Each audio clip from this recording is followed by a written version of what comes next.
भावनात्मक और आध्यात्मिक रूप से समृद्ध यह कथा प्रस्तुत है, जिसमें भगवान श्री कृष्ण के बाल्यकाल की अनेक नटखट लीलाओं का समावेश है।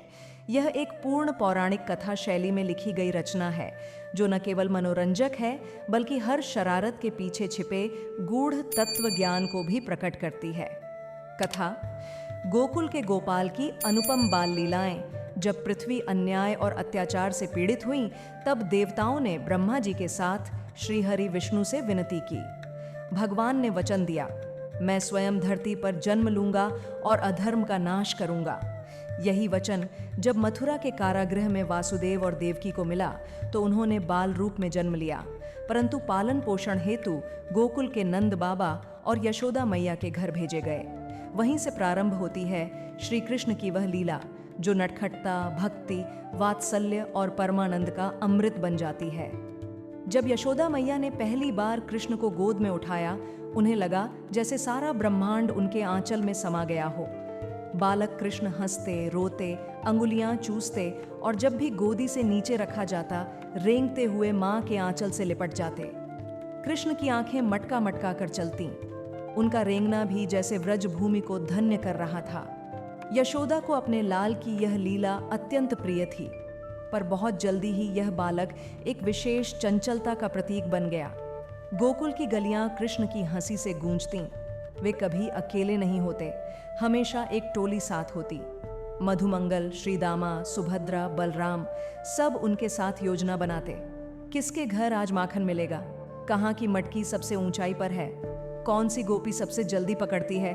कान्हा ने बालकों की पिरामिड बनाकर मटकी तोड़ने की कला सिखा दी।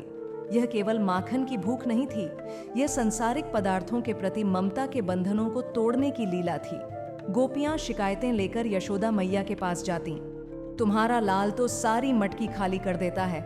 कृष्ण मासूमियत से जवाब देते, मैया, माखन में तो मेरी परछाई दिखती है, मैं बस देखता हूँ, कोई चुरा थोड़े रहा हूँ। एक दिन कृष्ण ने सारे घर में माखन फैला दिया।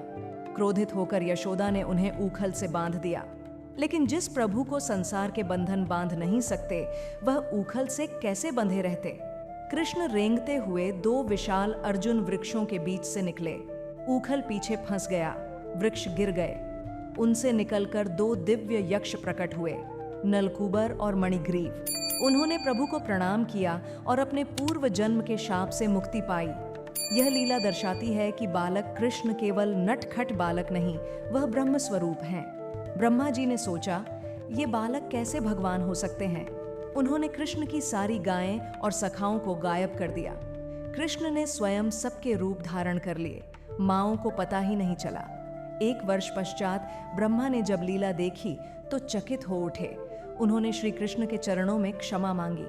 कृष्ण मुस्कुराए, जैसे कह रहे हों, मैं केवल बच्चों के साथ खेल नहीं खेलता, ब्रह्मा के अहंकार को भी लीला में समेटता हूँ।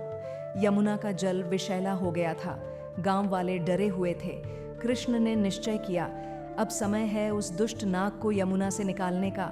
उन्होंने जल में कूदकर कालिया नाग से युद्ध किया। बालक का शरीर, परंतु वीरता विराट। जब सबको लगा कि कान्हा डूब गए, तभी देखा कृष्ण कालिया के फन पर नृत्य कर रहे हैं। नाग हार मान गया। यह संकेत था, जो विष, अहंकार और भय का रूप है, उस पर केवल प्रेम और साहस से विजय पाई जा सकती है। एक बार गोपियां यमुना में स्नान कर रही थीं। कृष्ण ने उनके वस्त्र कदम्ब वृक्ष पर छिपा दिए। वे लज्जित हुईं, पर कृष्ण ने कहा, तुम सब मुझे अपना सर्वस्व मानती हो, तो फिर इस लज्जा और शील का संकोच क्यों। गोपियों ने आत्मसमर्पण किया। यह वह लीला थी जिसमें आत्मा की पूर्णता का प्रतीक था, जब वह परमात्मा के सम्मुख निर्विकार खड़ी हो। गोकुल की धरती कृष्ण के प्रेम से गूंजती रही। बाल कृष्ण की ये लीलाएं केवल लोक कथाएं नहीं, ये धर्म, दर्शन, भक्ति और मानवता के मूल सिद्धांतों की जीवंत प्रस्तुति है। हर माता में यशोदा है, हर बालक में कृष्ण की झलक है। कृष्ण की शरारतें हमारे जीवन के सारे बंधन तोड़ती हैं और हमें प्रेम, निस्वार्थता और समर्पण की ओर ले जाती हैं।